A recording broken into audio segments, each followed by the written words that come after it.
Thank you.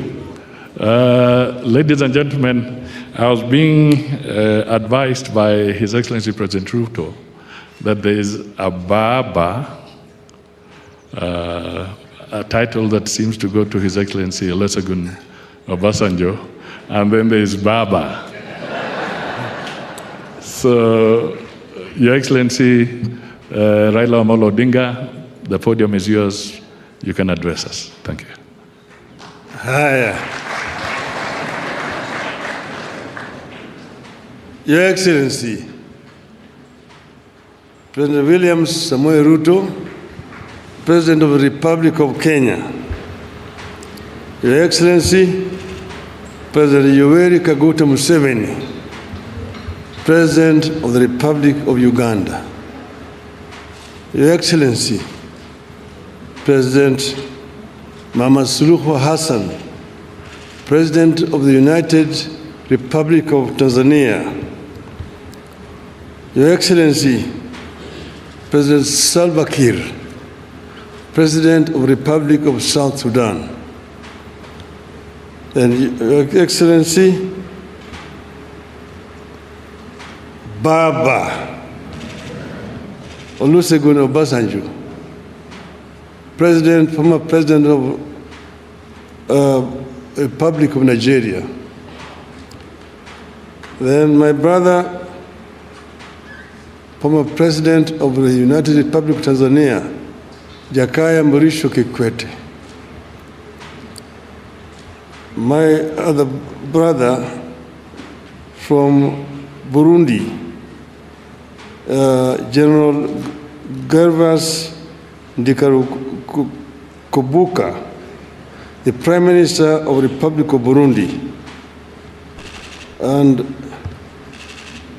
Brother James Kabere, Minister of State for Foreign Affairs of the Republic of Rwanda. Distinguished diplomats, ladies and gentlemen, hamjambo, good morning. I am so delighted to have opportunity to stand before you here this morning to see this distinguished audience here.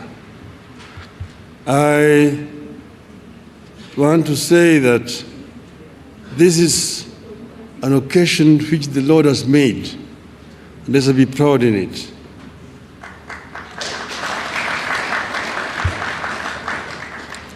Today, I stand before you here as a candidate for the chairperson of the African Union Commission. I'm personally encouraged and humbled by the collective support for my country and the Eastern African region. The official unveiling of my candidacy as Kenya's nominee for the chairmanship of the African Union Commission is a major impetus and milestone in my bid. And I'm so happy that my brothers and sisters have taken time to come and be here physically and personally today.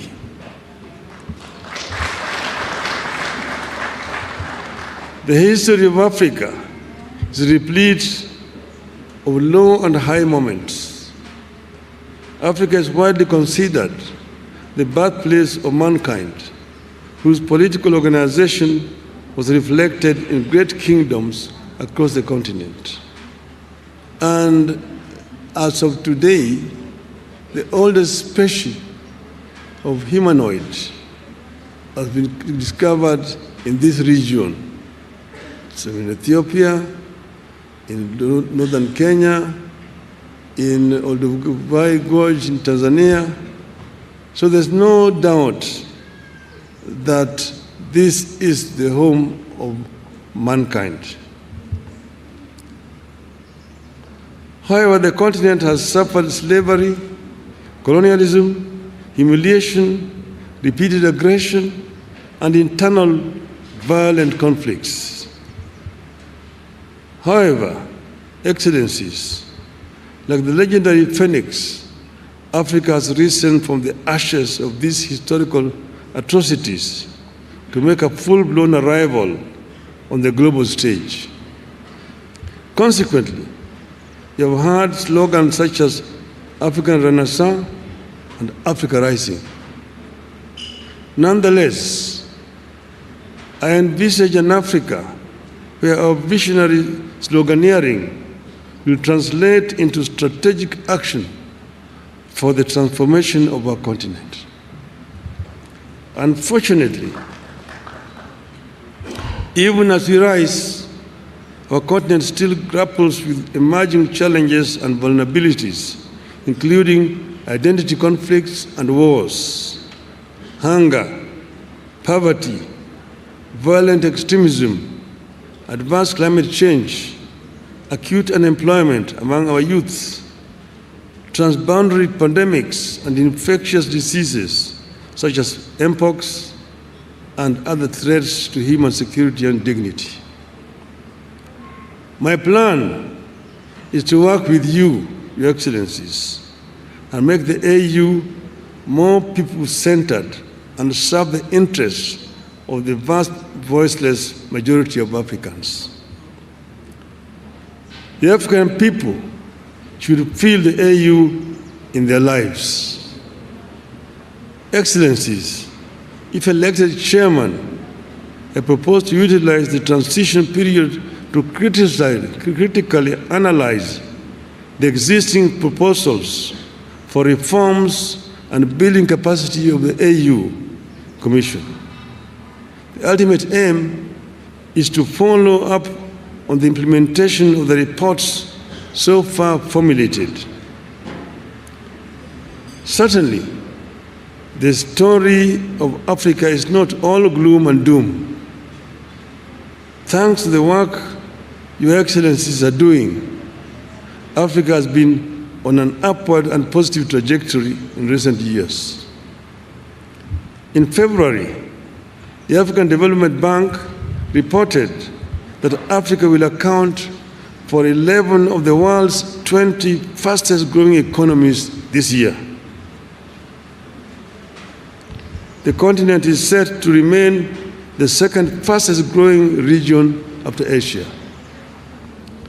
I deeply appreciate your efforts in restoring hope on the continent, and it is my wish to have a chance to complement your efforts as AU chairperson.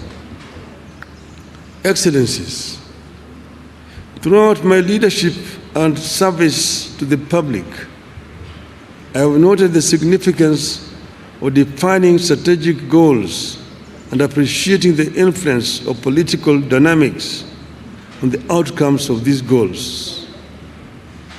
So decision-making must be backed by a balance between policy and geopolitics. I plan to work with you, Your Excellencies, to integrate this continent. You are one people who unfortunately are trying too hard to separate from each other. I have traveled the length and breadth of this beautiful continent, and I have seen the faces of Africa's future. I was involved in peace negotiations in Burundi with Marimo Nyerere. I was involved as the mediator of the AU with the conflict in Côte d'Ivoire. I was involved in Mozambique. So I understand the continent. And I see the faces of our children, full of hope and energy, and unbound by the borders of yesterday. I dream of an Africa where those borders and colonial languages no longer divide us. We don't want to see Africans to be divided as Anglophones, Francophones, Lusophones. I want them to be Africaphones.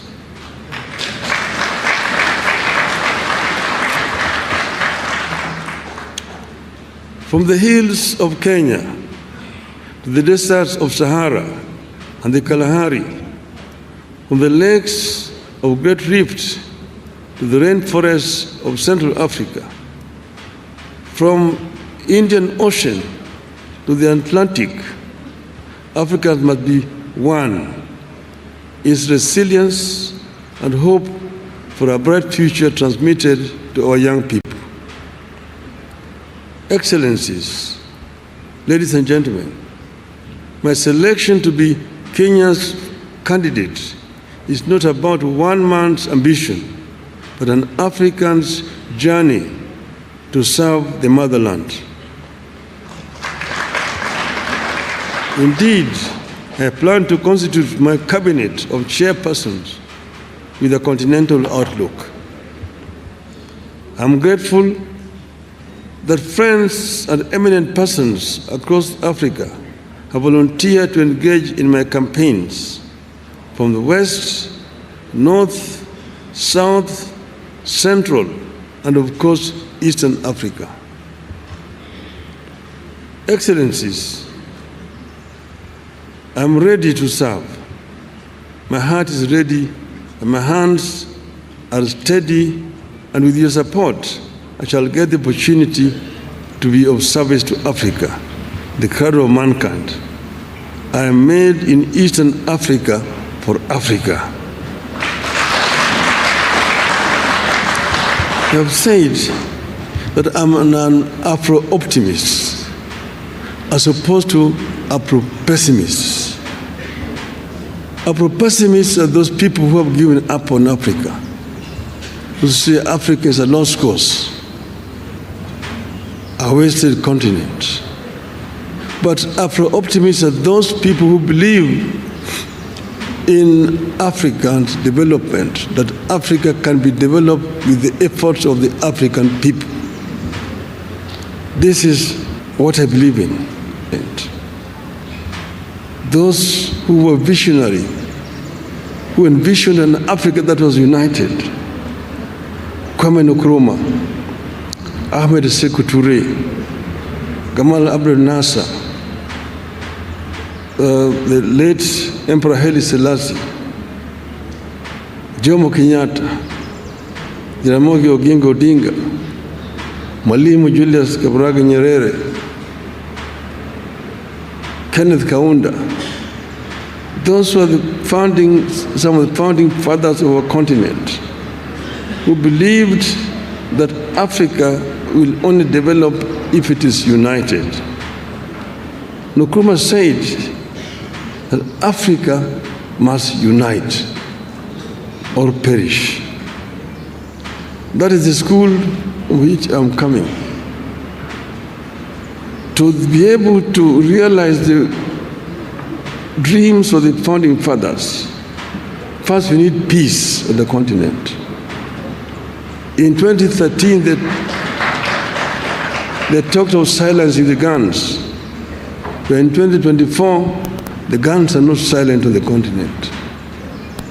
We will work to ensure that guns are silent so that we can be able to have a peaceful development. Secondly, Africa is a victim of climate change. Africa today suffers from twin disasters: droughts and floods on the continent. Yet Africa has emitted very little of the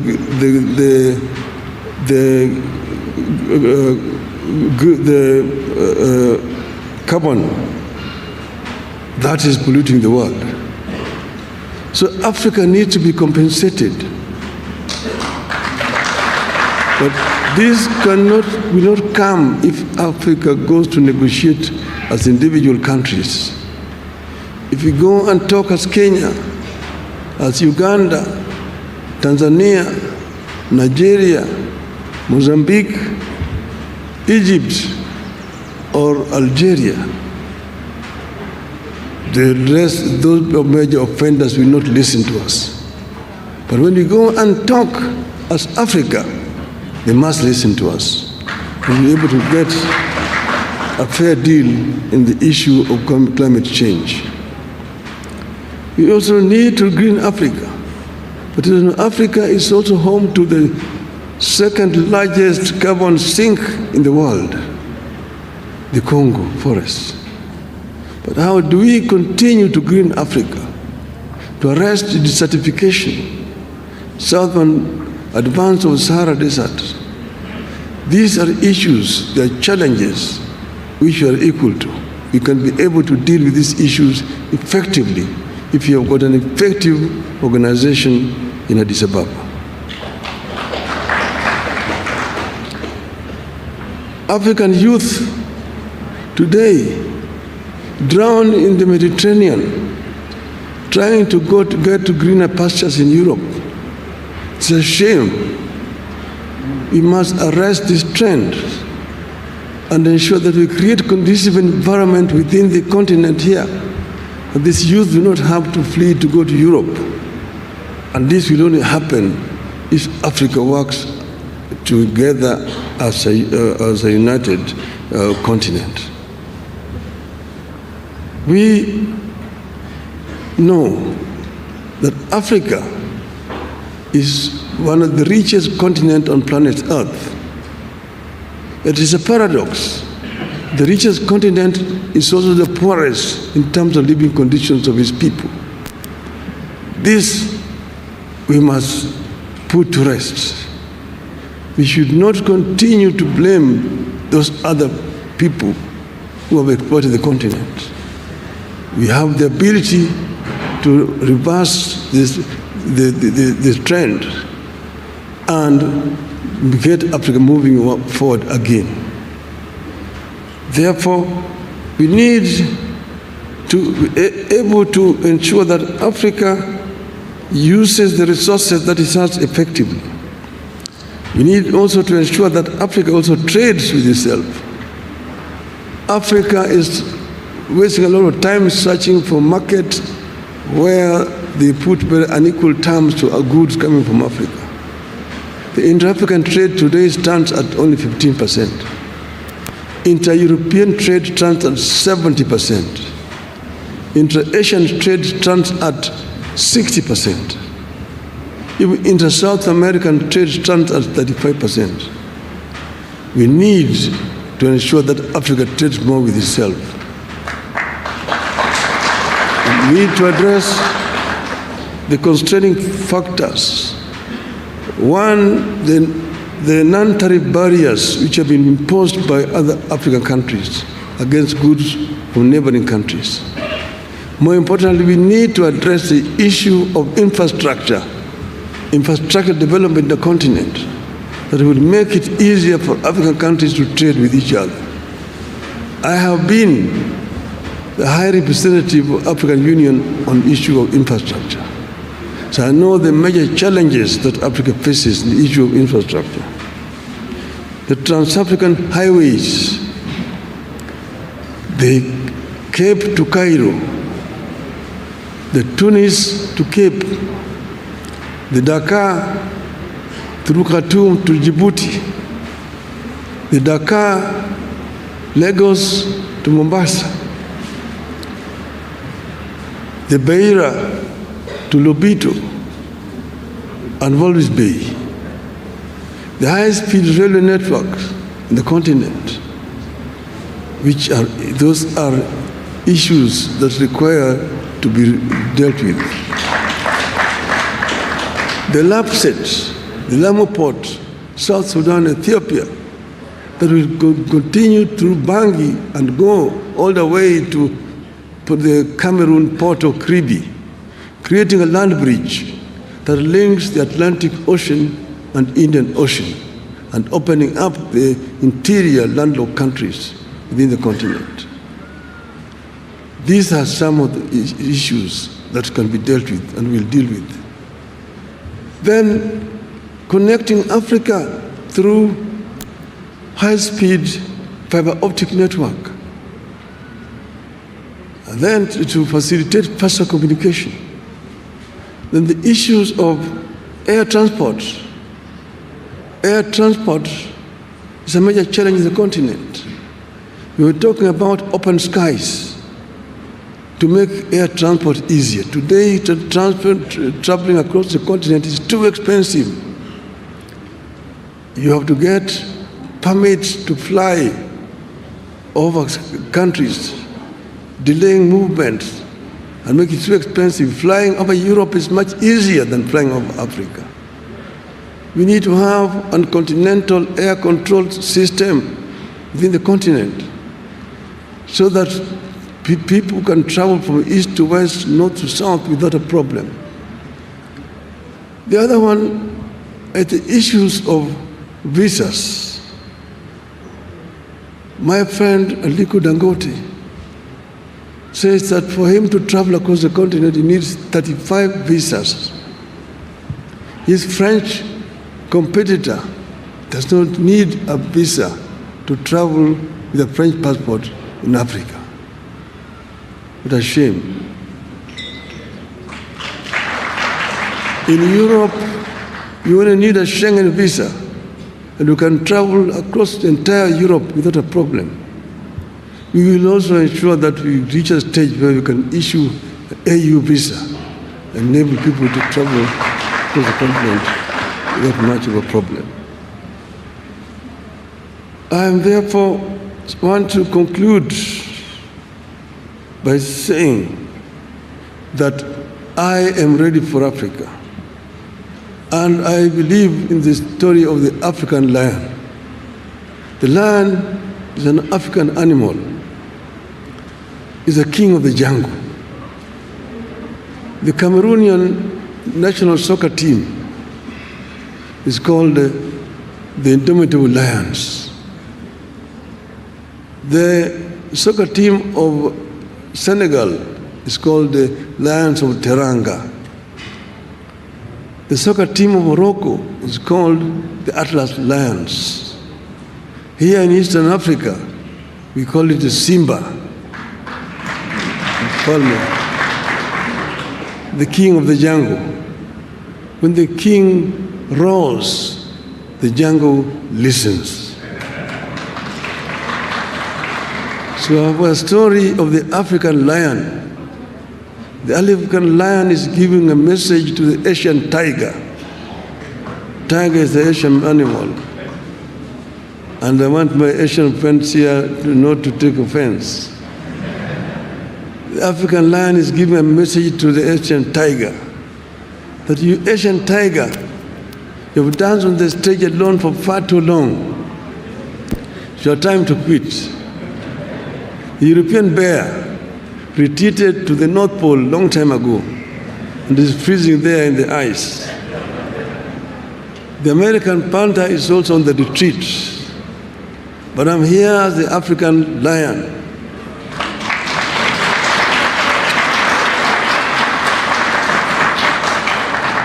I've been asleep in the jungles of the Congo, but now I'm awake and I'm sitting on African gold, African oil, African diamonds, African iron and copper ores. I'm sitting on African bauxite.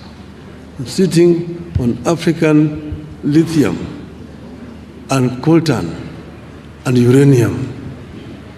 And I have the ability to transform all these materials that I have into wealth for the benefit of my people and claim the 21st century as an African century. End of the message from African Lion. Thank you very much, ladies and gentlemen.